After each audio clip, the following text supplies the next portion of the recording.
In this budget, the government has put a lot of thrust on capex or capital expenditure.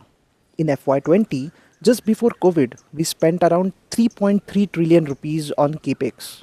In FY22, we spent around 5.9 trillion rupees on capex, and now in FY24, we are planning to spend 10 trillion rupees on capex, which is more than 3% of GDP. A very good direction, a plus point for the government. There is one ratio which everyone keeps talking about, which is capex to fiscal deficit ratio. Basically, what it tells us that if our income is inadequate considering our expenditure, then we are in deficit, right?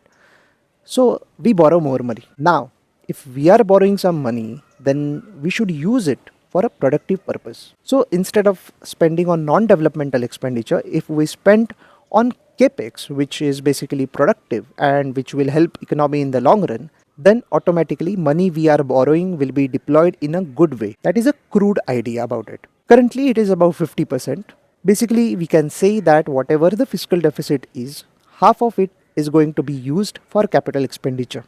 In the last 10 to 15 years, it is the highest in FY24. Capital expenditure is also said to have multiplier effect. The logic is that if government spends 1 rupee, then GDP rises by 2 rupees, then the multiplier is 2. See, what the government can do is to spend on building new roads, highways, dams, airports, etc.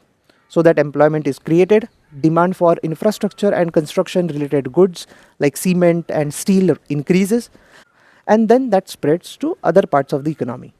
This gives rise to people's income and well-being. Usually these are the chain of events that could happen, or at least that should happen in an ideal scenario.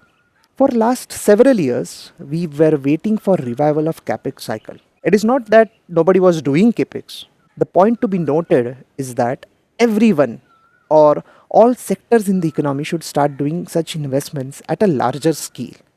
The last capex cycle was from say 2003 to 2007-8. Ideally, capex should be done by private sector.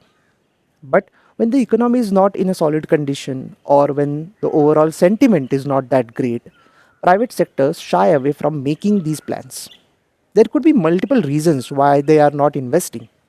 It could be geopolitical conditions, socio-economic factors, political stability, government policies, ease of doing business, so on and so forth. In such situations, government has to come forward and make the spending on capex. Today there are risks. Risks of US recession, then geopolitical risks.